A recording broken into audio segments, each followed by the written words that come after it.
Have you ever wondered why some people are so good and so clever in what they're doing? Maybe there are some people who are studying with you, maybe some people who are in your workspace. There are some people who are very clever and very capable of doing in their profession. Okay, they are very successful in it. What is the reason behind this? What is the reason behind this success? Well, if we can define success in one word, the only word that we can find is consistency. This quality is very important for all of our lives. Not only in your day-to-day life, not only in your career, but also in your spiritual path. Okay? If someone is practicing spiritual path, consistency is the key for success. Okay? Now, what do you mean by consistency? Consistency means doing something every single day or without stopping for a long period of time until you get better at it. Now, if we look at our life, there are some bad habits we all have in our life. Okay? Why we are so good at these bad things? The reason behind why we are so good at bad things is we have done it for a long period of time every single day without stopping. That is the nature of our mind, and that is the nature of our life. Whether it is good or bad, if we are doing it consistently, or if we are doing it over and over for a long period of time, we get so good at it. That is why we are so good at distractions.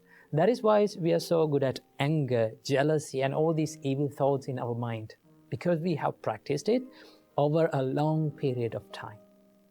Now, Buddha said, if you need to cultivate wholesome thoughts, and if you need to be successful in your spiritual life, what are you going to do? You have to cultivate and you have to practice these wholesome thoughts or wholesome activities for a long period of time without stopping. Okay? Every single day. Okay? Let's keep the spiritual life for a part. Let's take the studying and education. Now, if you're someone who is studying, and if you're someone who is focused on education, what do you have to do? You have to keep studying, okay? Sometimes you find very difficult and very challenging to keep studying. Why? Because our mind gets distracted, okay? Sometimes we lose our focus. Now, in that time, so many of people, they complain that I cannot study. Okay, I'm distracting always. What is the reason? Why? What is the problem with me? Well, the only problem behind the failure or the unsuccessfulness is lack of consistency. Sometimes we try to study and then we feel tired and we feel less focused and then we give up. Okay, and then after maybe like 2-3 days, again we try to study and then again the same thing happen and then we give up. Okay. In that way, you're not going to be successful, okay? If you want to be successful in any field of your life, maybe studying, maybe in your meditations, maybe in your spiritual life, maybe in kindness, maybe cultivating compassion in your life, what do you have to do? You have to be consistent. That is the only way to be successful in anything. I can still remember when we came to become monks, okay? On the first day, our monks gave this first advice to us. That is, they said that it takes several minutes to become a monk physically. Okay?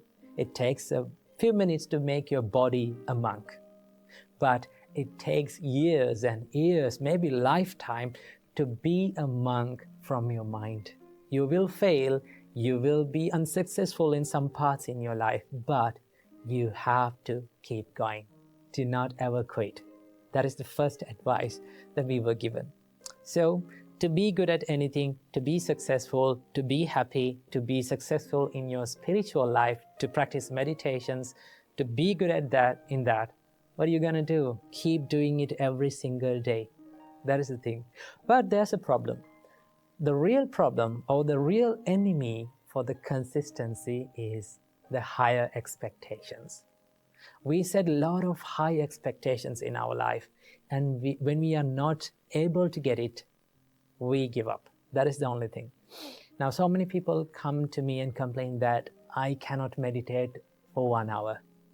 What is the problem with me? I cannot focus for 1 hour. Well, in the beginning, no one can do that. Okay, there may be some few lucky people in this world. Okay, they can concentrate instantly. But if you want to be good at in your meditations, in your focusing and your concentration power, what do you want to do? Keep doing it. Okay, do not set high expectations. Right? Aim for the little achievements. Maybe like you can focus and you can think like before you are starting meditation, you can think, well, if my mind became concentrated or well focused only for 1 minute, that's okay. I'm happy with that 1 minute. Okay? When you focus on that, you can easily achieve it. You can do that. When you achieve it, you feel a sense of happiness in your life. You feel like you achieved that target. So in the next day, when you meditate, maybe you can focus your mind or you can concentrate your mind for 2 minutes. Okay? So if you keep on focusing on little achievements and without having high expectations in your life in the first time, then you will be good at maintaining your consistency. Because sometimes when we don't see results, okay, when we don't get results quickly as we want, we just give up. That is the biggest problem in our minds. Okay, to be successful, you need to spend a period of time that you are not seeing the results. Okay, one day I was climbing, and in Sri Lanka we have a nice mountain where we climb to see the Buddha's footprint. Okay, that is called Adam's Peak or the Sri Pada in Sri Lanka. So once we were climbing, we could not see the mountain top. We don't know where we are going. Okay, so one monk said to me, it doesn't matter, you cannot see where you are going, but if you're clear in your next step, take that step. Okay, and if you're in the correct path, no matter how fast or slow you go, you will go to your destination that you want to go. So always remember that it doesn't matter how fast or how slow you are moving towards success. The most important thing is that whether you are going to do it every single day in the correct way or not.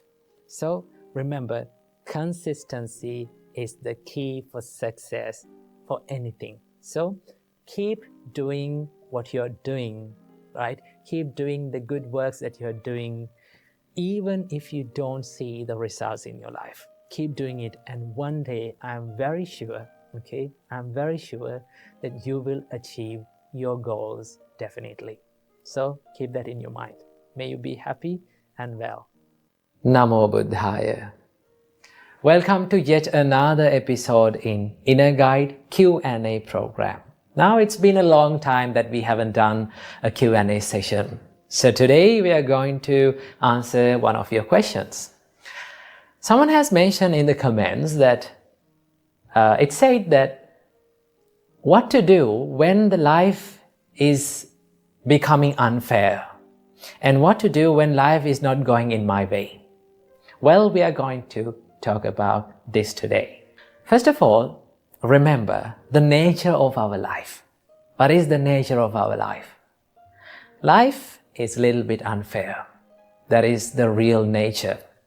But the problem is we expect that everything in our life to be perfect and to be fair. That is the problem. That is where the real problem is. Because Buddha said, if you have expectations, if you have more and more expectations inside yourself, chances are very high for you to feel so stressed. So remember that expectations stands for suffering. If you expect the life to be fair, you will suffer, right? So the nature of our life is, it is a little bit unfair. So how to face such situations, how to face unfair situations in our life? Well, I want you to do 3 things when you face tough situations in your life, right? These are very simple, but yet when you practice it, it is very hard to do that, but you can achieve it. Number 1, first of all, you need to realize what the situation is. That is the first thing that you have to do. If you're going through a hard time, right, you need to analyze about that and see what the problem is. Well, there are 2 types of situations in our life. What is that? First type of situation is the situations which are in our control, experiences which can be changed by ourselves, right? And the second type of situation is the situations which are out of our control. We cannot do many things about that situation, right? So these are the 2 types of situations that we go through in our life. So first of all, you need to analyze and you need to see what the problem is, whether it is in my control or out of my control. Right? When you realize about the situation, then you can do something about that situation. Okay? That is the first thing you have to do. Analyze the situation. Number 2, if it is a situation that is in your control, just do something to change that situation. So, what are the things that are in our control? What are the situations and experiences that we face in our life and which are in our control? Well, if you face a bad time, if you face a stressful situation because of your own faults, because of a mistake that is within yourself, then you can change it. Because we own our mistakes. We are the owners of our mistakes, and the mistakes can only be changed by ourselves. No one can change that. Someone can advise you, someone can show you the path, but no one can make it correct than you. So, what you have to do, you have to change the situation. If it is your mistake, correct it. If it is your fault, then do something about it to change that situation. So these are the things that are in our control. Remember. Here's the third one. When we face the situations that are out of our control, how to face that situation? Well, these are the situations we spend most of our time trying to change that, but we cannot do anything about that situation.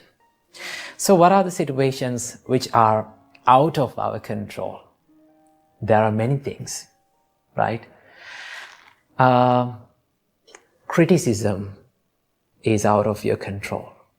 People's opinions, they are out of our control. How people behave in front of you is totally out of your control. They are their choices, not your own choice. But we try to change these situations and we become so sad and depressed trying to change, and we find that we cannot change this situation. So if you cannot change the situation, what you have to do? You have to change your perspective about the situation, right? You can change the perspective about the situation, because the perspective and the way you see that about that situation is totally in your control. Because your thoughts are in your control, right? So what you need to do is, if you cannot change the situation, change the perspective, change the way you see about that situation. Okay? So remember, when people act weird in front of you, when people try to make you angry, when people criticize you, right? When people give unwanted opinions about you, just think, these things are out of my control. I should not waste my time of my life to change these situations. It is much better to change my perspective about this situation. So how can you change the situation? How can you change the perspective? You can be kind to them, right? You can maintain a positive mindset inside you, right? It is much better to maintain a positive mindset daily, every day, right? Listen to some things like positive things, positive words every day. It is much better to do that, because the more you listen to the positive words, positive ideas, right?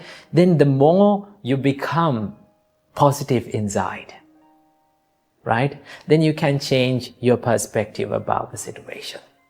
That is what you can do. Always remember what Buddha said. It is a nice quote that Buddha said that describes about the life. Buddha said, "Achinti tampi bhavati, chinti tampi vinasati." That is one of the greatest and one of the nicest quotes that Buddha have told about the life. In life, Buddha said, "Achinti tampi bhavati." Most of the times, unexpected things happen. Isn't that true? We don't know what will happen in the next time, right? It is a mystery. So in life, always unexpected things happen.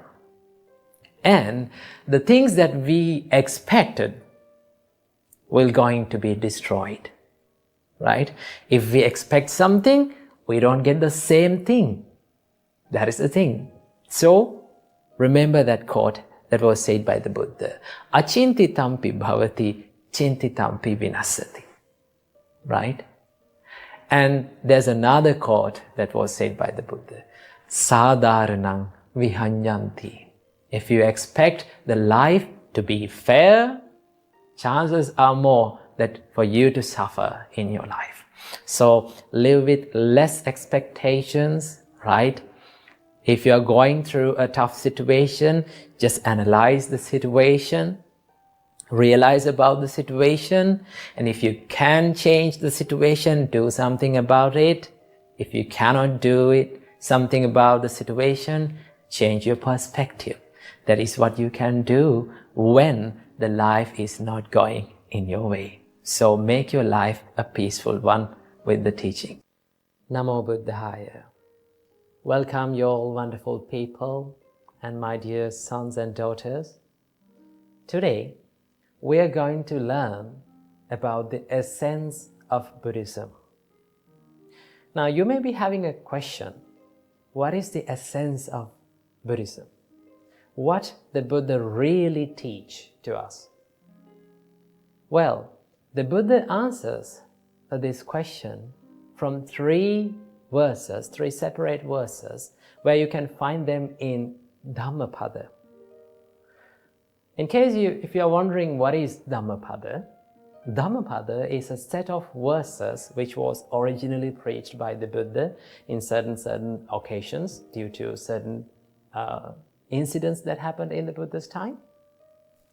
So we have 423 verses in Dhammapada, which are categorized into 26 chapters, and in the 14th chapter, which is known as the Buddha Vagga, which gives the meaning of the chapter of the Buddha preaches and Buddha teaches us about the essence of the advice of the Buddhas, or essence of the Buddhism. Now, first of all, in this video, I'm going to share with you the first verse, and also I'm going to make another 2 videos for the other 2 verses. So from this video, we're going to learn the first verse and the meaning of that verse. So before everything, I'm going to chant it for you. So listen closely, and after that we are going to learn the meaning of it. The verse goes like this. Sambha papassa akaranang kusalassa upasampada sachitta pariyodapanang etang Buddhana sasanang. Okay, let's learn the meaning of that verse. Sabba papassa akaranang kusalassa upasampada. Let's take these two lines and learn the meaning. Sabba papassa akaranang. Buddha teaches us, avoid all evil deeds. Avoid all evil things from your life and cultivate the good or the wholesome things in your life. Now, when we think about our mind, when you just think about your mind, it's very prominent, it's very clear that we have a higher sensitivity to negative things, or they're called the evil things like anger, jealous, hatred, selfishness, laziness, ego. All those evil things are very easy to cultivate through this mind, in this mind. Is that true? Yes, that is true, right? It's very easy to get angry. It is very easy to feel jealous. It is very easy to hate someone. So Buddha says, to avoid all evil things, what you have to do, cultivate more wholesome things in your mind. For an example, if you get angry all the time, little by little, try to practice the love and kindness. Try to practice the patience in your mind. That is what Buddha says. So what you have to do to avoid evil things, you have to cultivate more good things. That is the only way that we can avoid the evil things from our mind. To avoid any kind of bad habit, the only way is to replace that bad habit with a good one. Practice something good in the time that when you are about to do an evil thing. So that is what Buddha said. To avoid all the evil things, cultivate more wholesome qualities like love and kindness, patience, tolerance, and unselfishness, compassion, dedication, courage. So when you take about these wholesome qualities, it is very hard to practice. It's very hard to have the love and kindness inside your mind for a long time. We feel angry with people. But although these things are hard and difficult to do, what we have to do is we have to practice it little by little. We will fail, we will fall, we will cry. But we should not give up. That is what Buddha said. So to avoid all the evil things and to cultivate more wholesome qualities, and also Buddha said, sacitta pariyodapana, to cleanse one's mind. Now Buddha taught us, when you get these evil thoughts, these are called the defilements, right? The greed, the hatred, and the ego, or which we called the delusion. These three defilements makes our mind impure. Buddha said that the normal nature, by nature, our mind is very pure and it's very bright. But when we have this incoming defilements like greed, anger, and delusion, selfishness, what happens to our mind is it becomes impure. So to make your mind pure and cleanse it, cultivate the wholesome qualities in your life. Buddha said, Etang Buddhana Sasanang. This is the advice of the Buddhas to this world. So see how peaceful advice that the Buddha gave to this world. So everyone can practice this, right?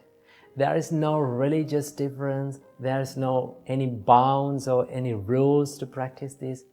Anyone can. We all can practice this, right? So when we practice, what happens to our life? We get happiness, right? We get that self-happiness about our life. So many people out there, they don't have that ability to be happy about themselves because they are doing these evil things. These evil things bring the sadness and the suffering and the regret to our life so easily. The Buddha said, instead of doing evil things, try to practice something wholesome, something good. So what we all have to do, regardless of any kind of religion, we have to cultivate more good deeds and good emotions and good intentions, good thoughts inside our mind. As a result, surely we will get the happiness to our life. So do good and be good. Namo Buddhaya, welcome and welcome back to another video. We've all heard these words more than 1,000,000 times in our life, and that is to let go of the attachments, and then we will be happy. But saying this is easy, but doing this practically, it is really, really difficult. So let's discuss about what it truly means to let go and let go of the attachments and how to approach it in the correct way. Oftenly, the common perspective of letting go of the attachment is that people think that we have to let go of the things that we are being attached to. That means attachment is occurred by these objects around us. So that to let go of the attachments, we have to let go of the things and then we will be happy. Now, I have heard that people say that, oh, even the Buddha said that let go of everything and then you will be happy. But Buddha never said to let go of the things or let go of the things that you are being attached to. And also, the Buddha never said that you have to be attached to the things around you. What Buddha said is that understand and realize that one day you have to let go of the things that are around you. And also one day you'll have to be separated from the things and from the people that you love and like one day. And realize this and live with them. While living with them, you have to realize that one day this is the reality of my life, that I will have to be separated from them. These things are subjected to change. And that is the true understanding about letting go of the attachments. One of the misconceptions about attachment is that people think, oh, attachment is an object. So that to let go of the attachment, we have to let go of that object. But this is not correct, because if we have to let go of the attachment and if we have to let go of the things that we have been attached to, then we will never be able to let go of these attachments. Why? Because as human beings, when we come to this world, there are so many things that are around us. There are so many things that we use, right? So if we had to let go of the things, then we will never be able to do that. Because even the body that we use is an object. Right? This is not something that we truly own. So if we have to let go of the things, then we have to let go of even our body. But we can't do that in reality. So that understand, the attachment is not an object. Attachment is more of a mind-related thing. Just look at these words from the Buddha. The Buddha said, "They are not sensual pleasures, the pretty things in the world. A person's sensual pleasure is lustful intention. The pretty things remain just as they are in the world, but the wise remove the desire for them." So what Buddha says is, just let the pretty things in the world stay in the same way, and you let go of the desire to wanting to them to be in the way that you want. Wanting things to be permanent is what we have to let go. How we should do that? We should understand that everything is subjected to change. Everything is subjected to impermanence, where we expect things to be permanent, and that is what makes us suffering. So then one can ask, if we let go of the desire, will we be able to enjoy the things? Now, here's the thing. The Buddhist understanding about desire is that it is the mental attachment. And thinking that these are mine, these are myself, this is me. It's like dragging a cow from its rope around its neck. Like the cow pulls to his side and we pull to our side. And what happens to us is that our hands get hurt. The reason why our hands get hurt is not because the cow is pulling to his side. The reason why our hand gets hurt is we are gripping the rope so tightly and we are not ready to let go. And at first, letting go of the rope seems scary. Why? Because we think that we might lose the cow. The cow might run away. But in reality, if we simply let go, yes, the cow may run for a distance, but it will always come back. That's the nature. Even in the life, letting go of the attachments seems scary at first. But when we realize that in this life we have gained nothing and we have lost nothing, it is very, very easy to let go. The reality is that in life, we are not owners of anything. We came to this life owning nothing, and we are living this life owning nothing. So in this little time, we are just using these things around us. So we are not true owners, or we haven't gained anything. So if we haven't gained anything, what we have lost? So how can we train our minds to let go of the attachments? What we should practice? Now, the first step of letting go is to understand the true nature of life. What is the true nature of life? That everything, every experience, every feeling, everyone in our life is subjected to this inherent nature of change. We are constantly changing, right here, even right now. When you understand this, you understand that life is nothing but a bunch of changes. So that when these things change, that we have nothing to hold on to as permanent and wanting things to be according to our own wish. Because the life is undergoing even the constant change right now, right here. When you realize that no one, nothing, no feeling, no experience stays forever in life, or in other words, you cannot step into the same river twice, you realize that thinking about this life as permanent, wanting things to be permanent, is nothing but just an illusion of your mind. We are being eluded from our ignorance. That is what we realize by realizing the true nature of this change in life. It is something like this. Imagine you are going to a magic show and watching the magic show. As long as you don't know how to do the magic, how the magic is done, then you get fooled by it. And as long as you get fooled by it, the magic is a magic for you. But what if we become friends with the magician and we learn how to do the magic? And then again you go to the same magic show and watch the magic show. Now the magic is no longer a magic for you. But still, you can watch the magic show, you can enjoy it, but you know how it happens. You know how it is done, so that you are not being fooled by anything. In the same way, when we realize that this illusion of our mind, that thinking about this permanent, thinking the life and experiences to be permanent is just an illusion of our mind, then you can enjoy the life, and also you can live life in a more wiser and a more experienced and a more matured way. So that is the way we understand about the attachment. This realization will make you more understanding about yourself and the world around you. And it will make you more easily enjoy this world in a more wiser and a more matured way. And also, by understanding about this constant change in your life, you let go of the attachment, you let go of this mind and the thought of wanting things to be permanent. And then the process of letting go will become much more easier.